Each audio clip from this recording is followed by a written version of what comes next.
வணக்கம் அன்பு நேயர்களே. மந்த்ரா டிவி நேயர்களுக்கு என் அன்பான வணக்கம்.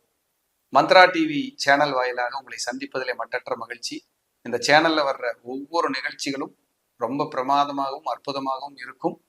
நிச்சயமாக உங்களுக்கு ஜோதிட ரீதியாக ஏதோ ஒரு வகையில் அது வழிகாட்டியாக இருக்கும். தொடர்ந்து பாருங்க, ஆதரவு கொடுங்க, தொடர்ந்து சப்போர்ட் பண்ணுங்க. இன்னைக்கு பார்க்க இருக்கிற தலைப்பு, திருமணம் செய்யும் போது கவனிக்க வேண்டிய ஜோதிட விதிகள். ஜாதகத்தை பார்க்கறதுங்கிறது, இந்த திருமணம் செய்யும் போது 5 பக்கம் பொருத்தம் பார்த்த சார், 20 பக்கம் பொருத்தம் பார்த்தோம், எல்லாரும் சூப்பர்ன்ட்டாங்க, ரொம்ப சூப்பர்னாங்க சார், ஆனா இன்னைக்கு ரொம்ப பிரச்சனை ஆயிடுது சார். அப்படியெல்லாம் பொருத்தம். திருமண பொருத்தம்ங்கிறது என்ன சொல்ல வரேன்னா, 10க்கு 8, 10க்கு 10, 10க்கு 10ன்னு பார்க்கறதெல்லாம் இருக்கட்டும். ஒரு 5% அது தசவித பொருத்தம்னு இதை சொல்லுவோம். ஒரு பெண்ணை ஒரு மாப்பிள்ளைக்கு ஆணுக்கு கொடுக்குறீங்கன்னா, அல்லது ஒரு ஆண் ஒரு பெண்ணை கல்யாணம் பண்றாருன்னா, தயவு செய்து ஃபியூச்சரு, தசா புத்தி, இந்த ஜாதகருக்கான வளர்ச்சி, இந்த பொண்ணு வந்த நேரம் அந்த மாப்பிள்ளை போன நேரம் பொண்ணு, பொதுவாக அந்த குடும்ப வளர்ச்சி எல்லாம் எப்படி இருக்குன்னு ஆராய்ச்சி பண்ணாதீங்க. 1 வருஷம் லேட் ஆகட்டும், இல்ல 2 வருஷம் லேட் ஆகட்டும், தப்பே கிடையாது. சீக்கிரமா அச்சதை போடணும், பேரம்பேத்தியை பார்க்கணும், லைஃப வந்தமா வாழ்ந்தமான்னு இருக்கணும்னு எல்லாம் நினைக்கிறீங்க. தப்பெல்லாம் இல்லை, ஆனா அது மோசம். உங்களுடைய எண்ணங்கள் தவறு. எந்த மாதிரி தவறு? அவசரப்பட்டு தவறாக்கிக்கிறீங்க. போறீங்க, ஒரு அழகான வீடு இருக்கு, பையன் லட்சணமா இருக்காரு, குடும்பம் சூப்பரா இருக்குது, ஏதோ ஒரு மாயையில விழுந்துடுறீங்க. ஒரு பொண்ணை கொடுக்குறவங்களுக்கு முதல்ல இதை நான் சொல்றேன், பையனை கொடுக்குறவங்களுக்கும் சொல்றேன். அழகா இருந்த போதும் புள்ள, முதல்ல ஜாதக விதிகள் பாருங்க. ஈகோ பிடிச்ச 2 பேருக்கு சேர்த்து வச்சுட்டு சொத்து இருந்து என்ன பண்ண போறீங்க? காசு இருந்து என்ன பிரயோஜனம்? அதை வாழ வேண்டாமா? அந்த பொண்ணு இட்லி தான் சாப்பிடணும் ஹோட்டல்ல, இவரு எனக்கு பூரி தான் வேணும், அவர் கோயிலுக்கு போகணும் அந்த பொண்ணு, இல்ல நான் சினிமாவுக்கு தான் வருவேன். இப்படி இந்த வண்டிகள்ல இந்த 2 அந்த வாழ்க்கைங்கிற வண்டியில இந்த 2 பேரும் ஒண்ணுக்கு ஒண்ணு இழுத்துட்டு போயிடுவாங்களா? நல்லா போக மாட்டாங்க. அப்ப அந்த கணப்பொருத்தம்னு ஒண்ணு எதுக்கு பாக்குற? தேவ கணமா, ராட்சச கணமா, மனுஷ கணமா? 2 பேரும் ராட்சச கணமா? ரஜ்ஜு என்ன சொல்லுது? 2 பேரும் எப்படி வாழ்வாங்க? வாக்குஸ்தானம் எப்படி இருக்கு? குடும்பம் எப்படி இருக்கு? புகழோட வாழ்வாரா, பெருமையோட வாழ்வாரா, அசிங்க அவச்சொல்லோட வாழ்வாங்களா? கல்யாணம் பண்ணி குழந்தை பிறந்ததுக்கு அப்புறம் வளர்ச்சி இருக்குமா, வீழ்ச்சியா? எதையுமே பாக்குறது இல்லை சார். மனசுக்கு ரொம்ப கஷ்டமா இருக்கு சார்.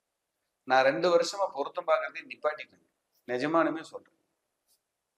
ஏன்னா வர்றவங்க அறகுறையா தெரிஞ்சுக்கிட்டு வர்றாங்க. பார்க்கும்போது இந்த ஜாதகத்துக்கு இந்த செவ்வாய் பொருந்துமே, இந்த ஜாதகத்துக்கு இந்த ராகு சரியா இருப்பாரு, யாரு கிளைண்ட், அவங்களுக்கு முழுசாவும் தெரியாது.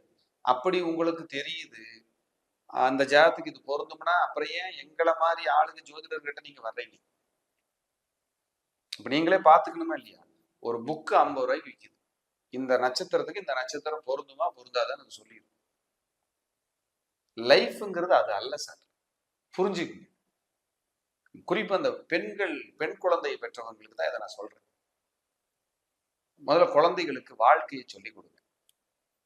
ஒரு இடத்துக்கு போனா எப்படி நடந்துக்கணுங்கிற முறையை சொல்லி கொடுங்க. என் பொண்ணெல்லாம் 6 மணிக்கு, எல்லாம் 8 மணிக்கு தான் எந்திரிக்கும், 10 மணிக்கு தான் பல்லு விளக்குங்கிற பெற்றோர்கள் பெருமை பேசுறவங்களையும் நான் பாக்குறேன். அதெல்லாம் உதவாதுங்க. வாழ்க்கைங்கிறது வேற. ஒரு 18 வயசு, 20 வயசு, கல்லூரி வயசு வரைக்கும் ஓகே. அதே மாதிரி பெண் குழந்தைகளும் இல்ல ஆண் குழந்தைகள் யாருனாலும் சரி, குழந்தைகளும் பேராசை, பிரம்மாண்டம். ஏன் பெத்தவங்களுக்கு தெரியுமா தெரியாதா? உங்களை வளர்த்துறவங்களுக்கு உங்களுக்கு என்ன வாழ்க்கை கொடுக்கணும்னு தெரியுமா தெரியாதான்னு யோசிச்சு பாருங்க. என்னோட கருத்துக்களை நான் பகிர்ந்து, ஏன்னா எங்கேயுமே யாருக்கும் குற்றம் நடக்காமல் இருக்காதுங்க. எல்லாரும் சரியான வாழ்க்கை வாழ முடியாது. 12 கட்டத்தை கொடுத்த இறைவன் 9 கிரகத்தை தான் கொடுத்துருக்காங்க, மீதி 3 ஏதோ கிடைக்காதுன்னு சொல்லிட்டாங்க. நம்மளே போய் குழியில விழுந்துடக்கூடாது இல்ல? பொருத்தம் பார்க்கறங்கிற பேர்ல சும்மா அப்படி அப்படி அப்படி அப்படி அப்படி ஒரு அனலைஸ் பண்ணாம பார்த்து ஏன்னா பொருத்தம் பார்க்கறதுல கொஞ்சம் நல்ல டைம் எடுத்து பார்க்கணும். அதுக்கான நேரக்குறைவு எனக்கெல்லாம் இந்த ஜாதகம் பார்க்கறதுலயே பிஸியா இருக்கிறதால அதுக்கு வந்து அனலைஸ் பண்ணி என்னால கொடுக்க முடிய மாட்டேங்குது. அப்ப பொருத்தம் பார்க்கும் போதோ அல்லது ஜாதகம் வந்து மாப்பிள்ளை ஜாதகத்தை தயவு செய்து நல்லபடியா பார்க்கணும். பெண் ஜாதகம் மாப்பிள்ளை வீட்டுக்காரங்களா பெண் ஜாதகத்தை நல்லபடியா பாரு. ஒருத்தருக்கு ஒரு 26 வயசு பையன் ஒரு பொண்ணை கொடுக்குறாங்க. அடுத்து வர ஒரு 25 வருஷம் தசாபுத்திகள் மோசமா இருந்து ரொம்ப கீழ்நிலைக்கு போய் ரொம்ப ஒரு பாதாளத்துல தள்ளக்கூடிய ஒரு காலமா இருந்து ஒரு பொண்ணை கட்டி கொடுத்தா அந்த பையனும் கஷ்டப்படுவார், அந்த பொண்ணும் கஷ்டப்படுவார். இதெல்லாம் ஒரு மைனஸ். அந்த குடும்பத்தினருக்கும் இது சிறைய புரியறதில்ல. இது நிறைய நான் அனுபவப்பட்டு இருக்கிறேன் என்னோட அலுவலகத்துல.